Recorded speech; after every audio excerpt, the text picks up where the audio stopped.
जिस तेजस्वी यादव को प्रशांत किशोर 9वीं पास करते हुए पूरे विधानसभा चुनाव में चिढ़ाया करते थे, अब वे चाहते हैं कि वहीं तेजस्वी यादव उन्हें विधायक बनाने में मदद करें। इसके बदले में उनका तर्क है कि भाजपा जब अपने अध्यक्ष नितिन नवीन की खाली हुई बांकीपुर सीट हार जाएगी तो उसका बहुत नुकसान हो जाएगा और इससे मुख्यमंत्री सम्राट चौधरी की बादशाहत को ठेस पहुंचेगी। अब सोचिए कि प्रशांत किशोर अगर महागठबंधन के साथ आ जाए तो बिहार की राजनीति कैसे दिखेगी। तब विपक्ष की आवाज तो बुलंद होगी, लेकिन तेजस्वी यादव सामूहिक विपक्ष के केंद्र बिंदु नहीं होंगे। तब कैमरे का फोकस प्रशांत किशोर पर ज्यादा होगा। तब विपक्ष में वाचाल शक्ति की परीक्षा शुरू हो जाएगी और ये दोनों नेता एक दूसरे से आगे निकलने की होड़ में आ जाएंगे। अगर ऐसा होता है तो विपक्ष को बाद में पता चलेगा कि उसने खुद का कितना बड़ा नुकसान कर दिया है। नमस्कार, आप देख रहे हैं जी बिहार झारखंड का डिजिटल प्लेटफॉर्म और मैं हूं सुनील मिश्रा। दरअसल पार्टी बनाने के बाद अपने पहले चुनाव में फ्लॉप रहने वाले प्रशांत किशोर चाहते हैं कि ये बांकीपुर उपचुनाव लड़े और महागठबंधन उनको अपना समर्थन दे। लेकिन ट्विस्ट यह नहीं है, ट्विस्ट यह है कि पीके चाहते हैं कि आरजेडी और कांग्रेस वाला महागठबंधन उनके खिलाफ कोई उम्मीदवार ही न उतारे और उन्हें विपक्ष के इकलौते चेहरे के रूप में अपना समर्थन दे।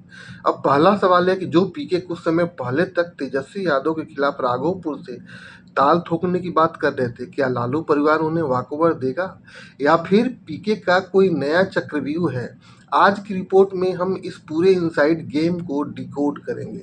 आखिर प्रशांत किशोर ने बांकीपुर सीट को ही क्यों चुना। दरअसल यह सीट बिहार में बीजेपी का सबसे मजबूत और अवैध किला मानी जाती है। यहाँ से बीजेपी के दिग्गज नेता और वर्तमान में पार्टी के राष्ट्रीय अध्यक्ष नितिन नवीन लगातार 5 बार से विधायक रहे हैं। उनसे पहले उनके पिता नवीन किशोर प्रसाद सिन्हा यहाँ का प्रतिनिधित्व करते थे। यानी पिछले 30 सालों से इस सीट पर बीजेपी का एक छत्र राज रहा है। वोट बैंक का गणित अगर देखें तो बांकीपुर सीट पर पारंपरिक रूप से कास्ट मतदाताओं का दबदबा है, जिन्हें बीजेपी का कोर और पारंपरिक वोटर कहा जाता है।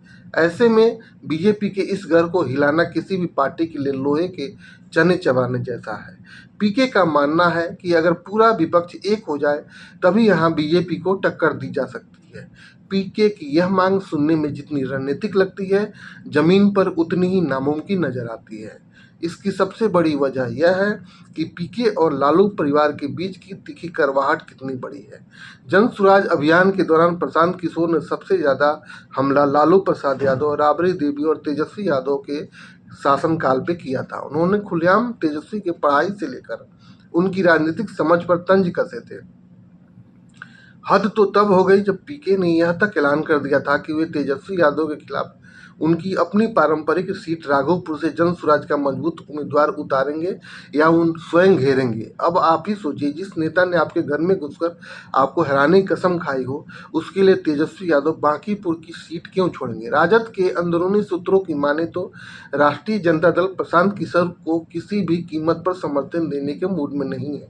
लेकिन ठहरिए, हम बिहार की राजनीति की बात कर रहे हैं, जहां कोई भी अस्थायी दोस्त या दुश्मन नहीं होता। याद कीजिए, जब नीतीश कुमार और लालू यादव धुर विरोधी होने के बाद भी साथ आ गए थे। पीके का लॉजिक बहुत सीधा है। वे महागठबंधन को यह समझाना चाहते हैं कि बांकीपुर में आरजेडी या कांग्रेस अकेले चुनाव नहीं जीत सकती। अगर वे पीके को समर्थन देते हैं और पीके वहां बीजेपी को पटखनी दे देते हैं तो यह सीधे तौर पर मुख्यमंत्री सम्राट चौधरी और बीजेपी की बड़ी रणनीतिक हार होगी, जिसका फायदा पूरे विपक्ष को मिलेगा। लेकिन क्या तेजस्वी यादव इस दुश्मन के दुश्मन को दोस्त बनाने वाले फॉर्मूले को स्वीकार करेंगे? यह बेहद दिलचस्प होगा देखना। प्रशांत किशोर का यह दाव या तो उन्हें बिहार की मुख्य धारा की राजनीति में बीजेपी विरोध का बड़ा चेहरा बना देगा या फिर महागठबंधन और जन सुराज के बीच की लड़ाई को और ज्यादा आक्रामक बना देगा। अगर महागठबंधन समर्थन नहीं देता तो बांकीपुर में त्रिकोणीय मुकाबला होना तय है, जिसका सीधा फायदा बीजेपी को मिल सकता है। आपको क्या लगता है, क्या तेजस्वी यादव को अपने पुराने गिले शिकवे भुलाकर बांकीपुर में प्रशांत किशोर का साथ देना चाहिए? क्या पीके बीजेपी के इस 30 साल पुराने किले को ढहा पाएंगे? अपनी राय हमें कमेंट बॉक्स में जरूर बताएं। बिहार की राजनीति के हर इनसाइड गेम को समझने के लिए बने रहे हमारे चैनल के साथ। धन्यवाद।